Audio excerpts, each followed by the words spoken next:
It's just a fanfiction, a story written by me, writer. This has nothing to do with mentioned ideal BTS members, real life event, behavioral characteristics. Pics, sound, videos which are used in this video are not mine. Credit goes to rightful owners. But the editing and the storyline is mine. Do not copy it.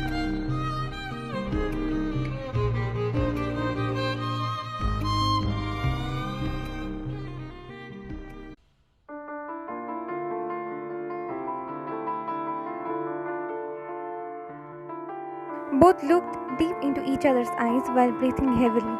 "'Cause I love you and can no longer bear you or anyone thinking of me as your mistress."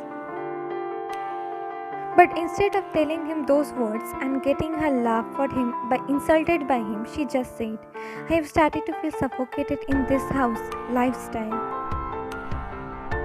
Her answer angered him more. "You know what? Be more suffocated and miserable because you are not going anywhere." He then went through the main door and closed it with a loud thud. She then heard him locking the door. This was not how she expected this conversation to end. She placed her head on the table as more tears started to flow from her eyes. Soon she started to weep like a child.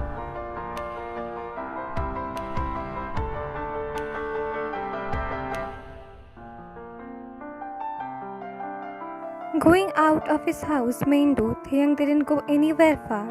He was just sitting in his car, which was in their parking lot.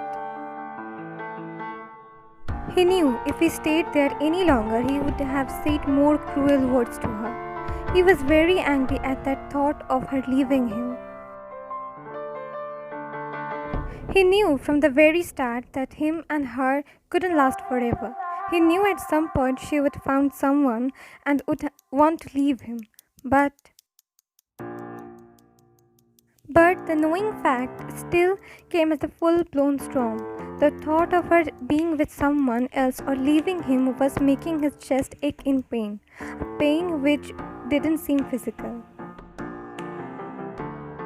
What happened suddenly? Just 2 weeks ago, everything was fine. Hell, even yesterday also seemed to be fine too.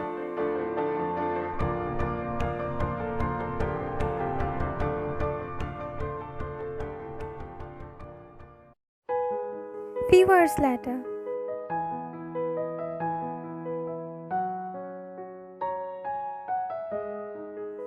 when Taehyung came out of his car, it was already evening. He didn't even notice how the day went just by him sitting in his car and thinking about his words blankly. He didn't even care to inform in his office that he wouldn't go today. His phone was still in the bedroom on silent mode. He knew he was being unprofessional, but strangely today it didn't matter to him. He took a deep breath as he looked at the locked door. The longer he thought how much time had passed since he left, the more guilt was cropping his whole self. I hope as soon as I opened the door, she savagely scolded me for doing this and forget the argument. I hope it was just a prank.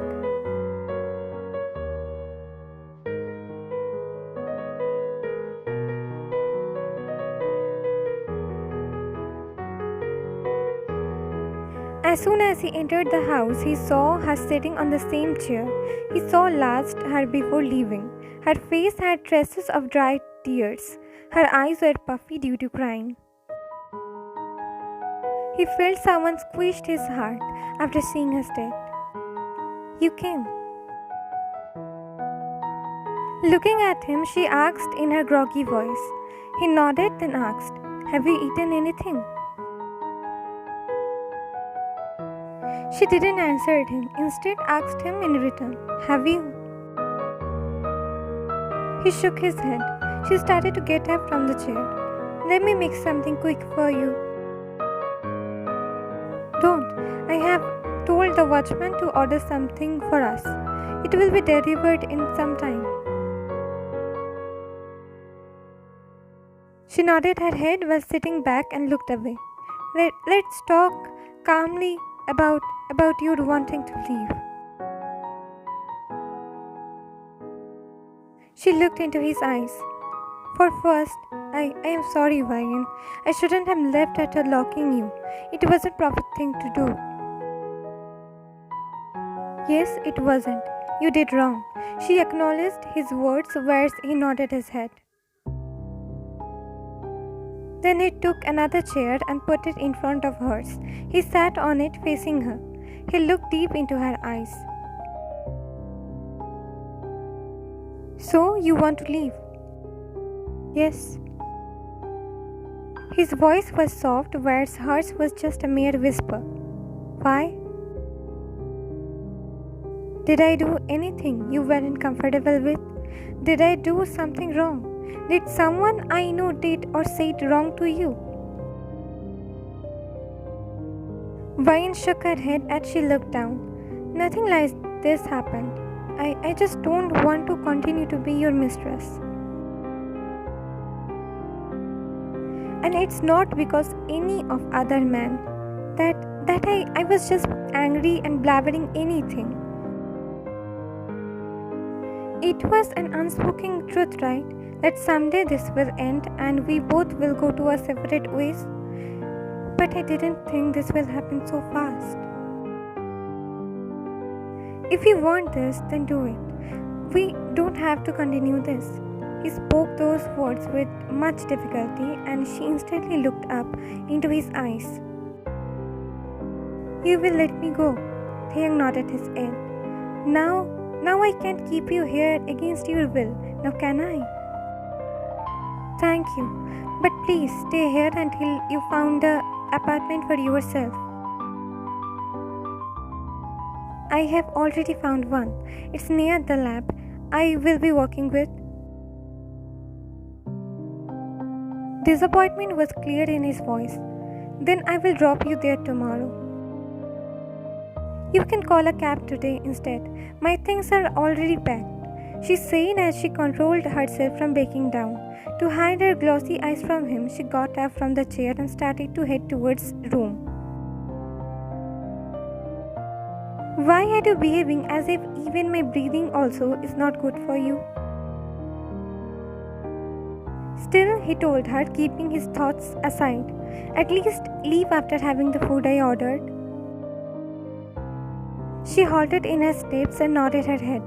Then, without turning towards him, she said in a low tone, Don't think about the money. I will pay you back all. It will take a little more time, but I will eventually. She didn't wait for his reply and went to the room as her tears were already flowing from her eyes.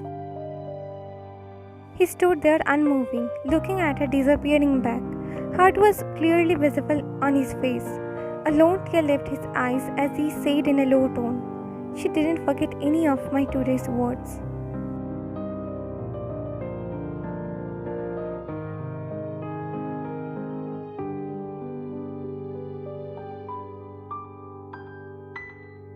After some time, their food was delivered. They ate silently. Later, the cab Taehyung had booked for her also came. He helped her with her luggage. Before she left, he just said, Be safe. She nodded and left after saying a small, Take care. He looked at his house after her departure. It felt so empty.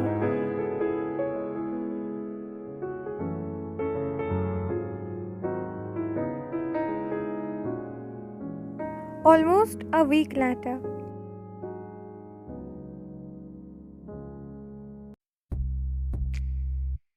Taehyung was sitting on his office chair. It was office hours, but still, his best friend, aka business partner Jimin, seemed to find this as ideal time to discuss about his personal life. In other words, to just shout at him. What is this, Taehyung? Have you seen yourself in the mirror? Your eyes are filled with dark circles. You look a little thin. Do you think people would love to know that this company is now run by a zombie? Shut up, Jimin. You are behaving as if I am a baby. Oh, please, I would never think of you as a baby. A baby does not go bars 5 times a week. Taehyung 5 times. He showed Taehyung 5 of his fingers to put stress on his words. Taehyung looked away from him. Who told you this? Your security saw you yesterday getting totally wasted there and asked the bartender about you. And look, now also you were trying to work while drinking beer.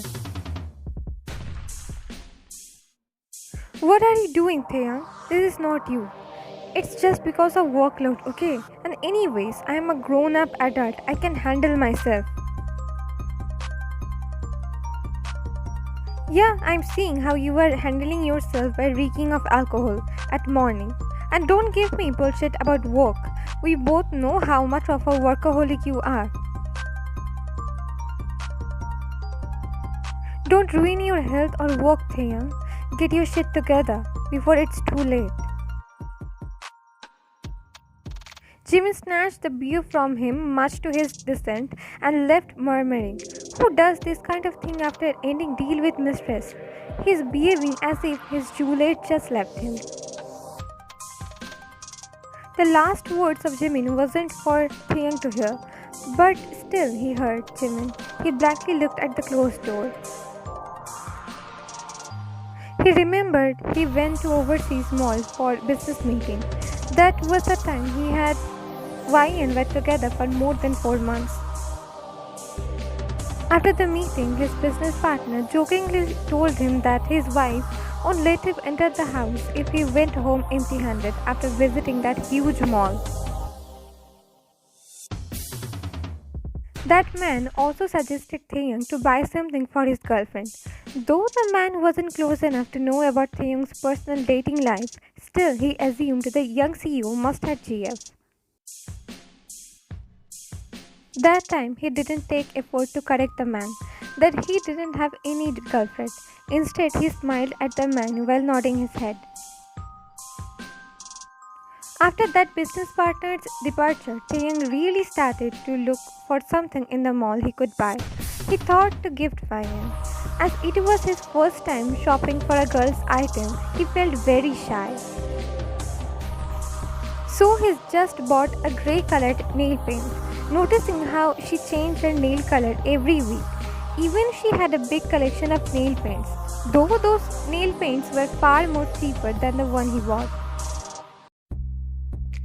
When he came back, he gave her the nail paint. Oh, how she hugged him, saying this was the perfect grey she was looking for a while. He could never forget the way she smiled at him that day. Her smile was so mesmerizing, so pure. That whole day, she just talked about how the grey nail paint was perfect grey and the color was complementing her skin tone very well. Still, never once he got annoyed by her talkings about that nail paint. After that day, whenever he went to mall or any other shopping place, he looked for nude, reds, pinks, any of her favorite nail paints for her. A smile formed on his face, remembering those. Then he murmured, "Was he really just my mistress?"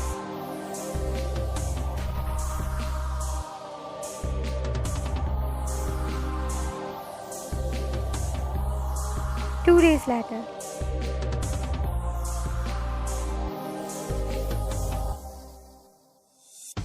Vine was folding her clothes in a new apartment when she heard the doorbell ring.